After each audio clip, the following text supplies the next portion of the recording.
जो समर संघ के गोल्डन रूल हैं, नियम है, उस पर चर्चा कर रहे हैं।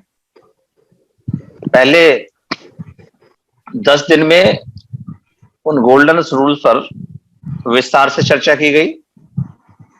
उसके बाद हमारे साथी रोजाना कॉन्सेप्ट के रूप में भिन्न भिन्न नियमों पर चर्चा कर रहे हैं। हमारा एक गोल्डन रूल है, संघ का कभी पंजीकरण नहीं होगा, रजिस्ट्रेशन नहीं होगा। भारत में बाबा साहब ने संविधान तैयार करके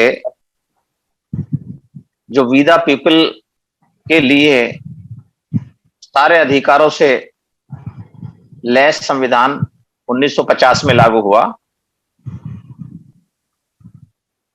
हमने उस संविधानों के अधिकारों के बल पर न जाने कितनी अपने नाम में पंजीकरण कराए होंगे। किसी जमीन की रजिस्ट्री कराई, किसी वाहन का पंजीकरण कराया। इस तरह से जितनी भी संपत्ति के रूप में जीवन में हम अर्जित करते हैं, उनका पंजीकरण अपने नाम कराते हैं, क्योंकि ये संविधान में अधिकार है हमें। पहले नहीं था, पहले संपत्ति रखने का अधिकार नहीं था, ये अलग बात है। लेकिन छोटी सी संपत्ति का पंजीकरण करा के उसे पूरे जीवन भर हम उसका इतना रक्षण करते हैं, इस तरह से संरक्षित करने की कोशिश करते हैं कि अपना पूरा जीवन, अपने पूरे परिवार का जीवन उसको बचाने में लगा देते हैं। उसी प्रकार से जो आदेश था बाबा साहब का, पे बैक टू सोसाइटी, इकट्ठा रहिए, संगठित रहिए, इस अवधारणा को पूरा करने के लिए हमारे बहुत सारे लोगों ने भारत में संवैधानिक अधिकार का प्रयोग करते हुए संगठनों के रजिस्ट्रेशन कराने शुरू किए। लेकिन ये तो समझ में आया कि हमें अधिकार है, हम संगठन बना सकते हैं, उसका रजिस्ट्रेशन करा सकते हैं, लेकिन वो संगठन लोकतांत्रिक हो, निर्णय बहुमत से हो, और जितना नियम होते हैं संगठन के वो माने जाएं, वो बातें भूल गए। जिस जिस व्यक्ति ने जो जो संगठन रजिस्टर्ड कराया, उसको अपने बाप की बपौती समझकर मरते दम तक उस पर कब्जा किया। यहां तक कि 75 साल में उन संगठनों को संगठन के नाम से कम व्यक्ति के नाम से ज्यादा जाने लगा। जितने भारत में बड़े संगठन के नाम लिए जा सकते हैं, उन संगठनों को संगठनों के साथ व्यक्ति के नाम से जाना जाता है, और वो व्यक्ति की उम्र आज की तारीख में 50, 55, 60, 70 साल तक है। इसका मतलब जब तक वो लोग मरेंगे नहीं, तब तक उस संगठन के मालिक बने रहेंगे।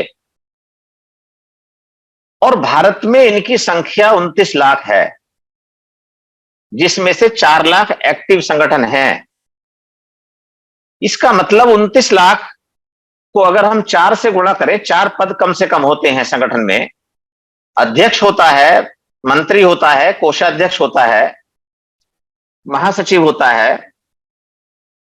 1.25 करोड़ तो केवल हमारे 4 पदाधिकारी हैं, अगर भारत में 29 लाख संगठनों की बात करें जो रजिस्टर्ड है, पंजीकृत हैं, जिनको लोग अपनी जान से ज्यादा प्यार करते हैं, और वो इसके मालिक बने रहना चाहते हैं पूरी जिंदगी भर।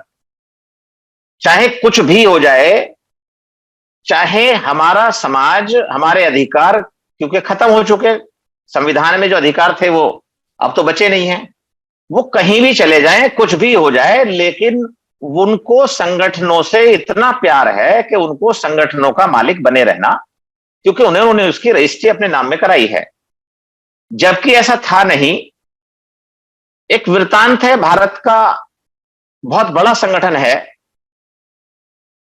जब उनके राष्ट्रीय जो अध्यक्ष थे, उन्होंने एक बार सभी जिलाध्यक्षों को आमंत्रित किया मिलने के लिए, और ये पूछा कि भाई मैं राजनीति में जाना चाहता हूं, आपकी राय क्या है, ये बताइए। उसी क्रम में जनपद अमरोहा से 5 लोग हम गए मिलने के लिए, हमसे वही प्रश्न पूछा गया।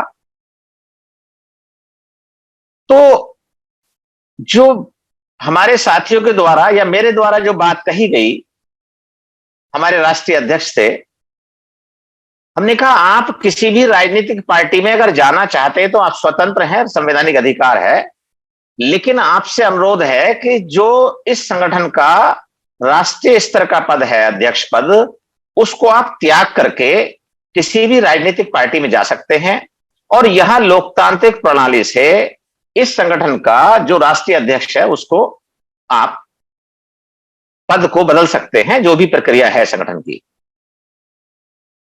उसके 3 माह बाद में जानकारी में आया कि उन महाशय ने उसके बायलॉज में चेंज करके स्वयं को जन्मजात लाइफ टाइम अध्यक्ष घोषित किया। वो वर्तमान में जिंदा हैं, जीवित हैं, और अपने सगे भतीजे को उस संगठन का राष्ट्रीय कोषाध्यक्ष घोषित किया। इसका मतलब उन्हें लगा कि हमारी बात का इतना प्रभाव पड़ा कि उन्होंने इतना ज्यादा असुरक्षा महसूस की, उन्हें लगा हो सकता है कुछ और लोग भी ऐसी बात करें, ऐसे सवाल करें, और हो सकता है कल को संगठन मुझसे छिन जाए, इसलिए उन्होंने पक्का इंतजाम कर लिया। ये जो स्थिति बनी है, ये बनी है वी द पीपल के कारण, आम आदमी के कारण।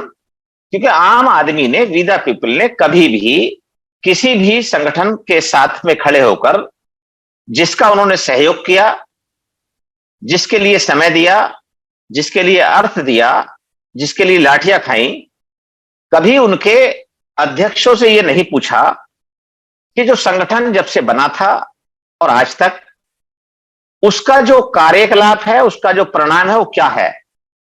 क्योंकि परिणाम पे अगर बात करते तो परिणाम तो सिफर हो गया। जितने अधिकार बाबा साहब ने दिए थे, क्योंकि संपत्ति रखने का अधिकार नहीं था हम लोगों को, फिर भी संपत्ति का रजिस्ट्रेशन करा के संपत्ति रखने का अधिकार मिला सन 1950 में संविधान के द्वारा। लेकिन हम इतने निकम्मे और कायर नाकारा हो जाएंगे कि हम अपने छोटी सी चीज को बचाने के लिए, और जो हमारे महापुरुषों ने हमें दिया है पूरे समाज को, पूरे वी द पीपल को, हम उसको ही, उसके साथ ही इस तरह का विश्वासघात करेंगे कि वो नियम कहीं भी जाएं, वो अधिकार कहीं भी जाएं, वी द पीपल कहीं भी जाए, आम आदमी को कुछ भी हो, लेकिन हम इसके अध्यक्ष बने रहेंगे। ये एक जो पंजीकरण है, जो रजिस्ट्रेशन है, जो मालिकाना हक है, इसका जो एहसास होता है व्यक्ति को, वो उसे व्यक्ति से जानवर बना देता है। वो उसके अंदर इतने सारे अवगुणों को पैदा कर देता है, उसे लगता है कि मेरा जीवन सिर्फ इसी के लिए हुआ है। वो सारे महापुरुषों की विचारधारा को भूल जाता है उस वक्त। उस निकम्मे इंसान को यह पता नहीं चलता कि मुझे जो अधिकार मिला है, मुझे पे बैक टू सोसाइटी भी करना है। उन महापुरुषों के अधिकार को मुझे उन लोगों तक पहुंचाना है जो लोग अभी मुख्य धारा में नहीं आए, जो शिक्षित नहीं हुए हैं, जिनके पास आज भी 2 वक्त की रोटी के लिए पैसा नहीं है, जो सुबह शाम तक इस काम में लगे रहते हैं, जिनकी संख्या भारत में 80% से भी ज्यादा है। तो जो समण संघ में गोल्डन रूल आया कि समण संघ का रजिस्ट्रेशन कभी नहीं हो सकता, समण संघ का मालिक कोई नहीं हो सकता, समण संघ को कोई कहीं लेके नहीं जा सकता, समण संघ सर्वोपरि है। प्रत्येक भारत का समण संघी जो पैदा हुआ है समण में, जो समण है, वो संघ के लिए व्यक्ति, कोई भी समण संघी जो अपने आप को कहता है मैं समण हूं, जो कहता है मैं संघ के लिए कार्य कर रहा हूं, जो ये कहता है मैंने संघ के लिए जीवन देना सुनिश्चित किया है, उसके दिमाग में, उसके दिल में, उसके समझ में, उसके पूरे होशो हवास में कहीं ऐसा कभी नहीं आएगा कि समण संघ मुझे कुछ देगा।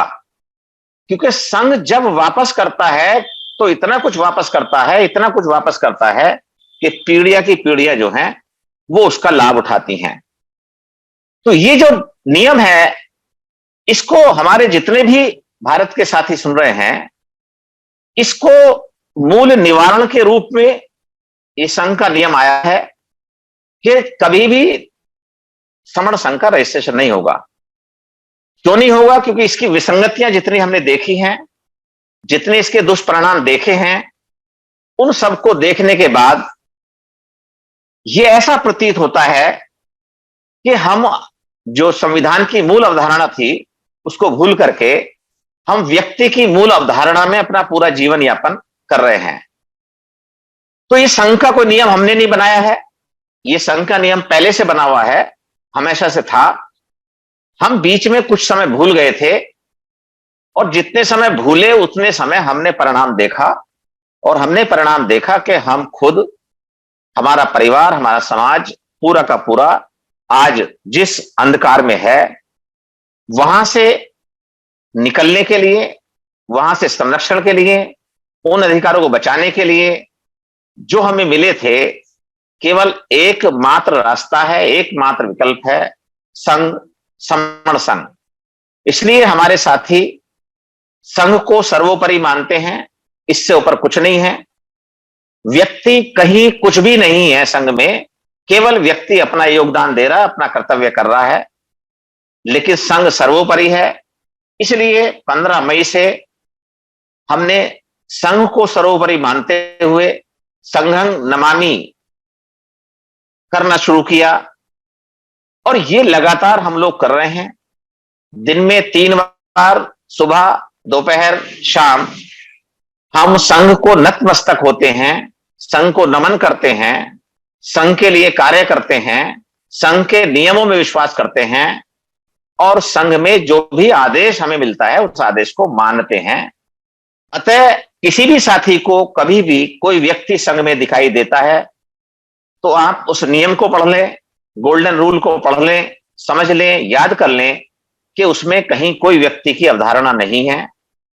संघ का रजिस्ट्रेशन न कभी हुआ था, ना हो सकता है, और ना कभी होगा।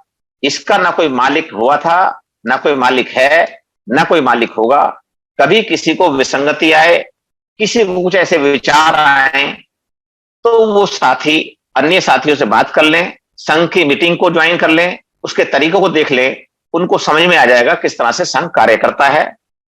इसलिए हमें ये जान लेना जरूरी है कि जब रजिस्ट्रेशन ही नहीं होगा, कोई मालिक ही नहीं होगा, कोई मालिकाना हक ही नहीं होगा, तो इसमें जो भी साथी योगदान देंगे वो वही देंगे जिनके दिमाग से जो असमानता, प्रतिष्ठा, माला, मंच, इस तरह की चीजें सब निकल गई होंगी, जो आम आदमी बन चुके होंगे, जिनको सारे साथी एक जैसे लगते होंगे, जिनको कोई भिन्नता नहीं दिखती होगी, वो सभी साथी इसमें कार्य करने के लिए तुरंत तत्पर हो गए हैं, जिनकी संख्या बहुत ज्यादा है और वो 24 घंटे संघ में योगदान दे रहे हैं।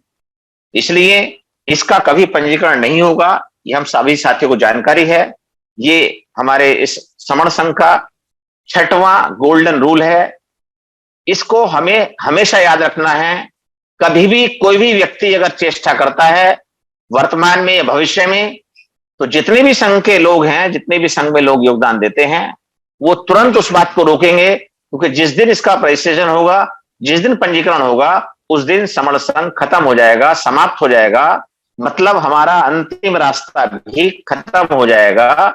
इसलिए हमें होशोहवास में रहना है, हमें संघ में अपना योगदान देते हुए ये देखते रहना है, चौकन्ना रहना है कि कभी भी किसी भी व्यक्ति के द्वारा इस तरह का कोई भी प्रयास, कभी कहीं से कुछ करने की कोशिश हो या संगठन के रूप में सोचने की कोशिश हो, क्योंकि पिछले कुछ समय में देखा गया है कि कुछ साथियों ने व्यक्ति को खोजने की कोशिश की है, व्यक्ति की अवधारणा को टारगेट करने की कोशिश की है, और उस व्यक्तियों की टारगेट करने के साथ साथ उनकी अवधारणा को उनके नाम लेकर जो चर्चा परिचर्चा का विषय बनाने की कोशिश की है, उन्होंने संघ को नुकसान करने की कोशिश की है। और वो साथी जो भी ऐसे थे वो या तो चले गए, और जो ऐसे कुछ साथी बचे हैं वो अपने आप को परिवर्तन कर रहे हैं, वो अपने सुधार कर रहे हैं अपने अंदर। और ये जब तक पूर्णतः हम अपने अंदर के विकारों को दूर नहीं कर देते, तब तक हम इन सारे नियमों को मानने के लिए शायद सक्षम नहीं होंगे। हम इन नियमों को तभी मान सकते हैं जो समण संघ के हैं, जब हम पूरी तरह से अपने आप को संघ में विलीन कर देंगे। समानता, बंधुता, भाईचारा जो प्रेमबिल में रोज पढ़ते हैं, वो अपने अंदर लागू कर लेंगे और इस प्रकार से किसी भी प्रकार का कोई मालिकाना हक होने का अपने दिमाग से ये बात निकाल देंगे। हम एक आम नागरिक हैं, वी द पीपल हैं, समण संघ में अपना योगदान देने के लिए आए हैं। जब तक हमारे पास समय है, एनर्जी है, स्वास्थ्य है, तब तक हम रात दिन 24 घंटे इस कार्य को करते रहेंगे।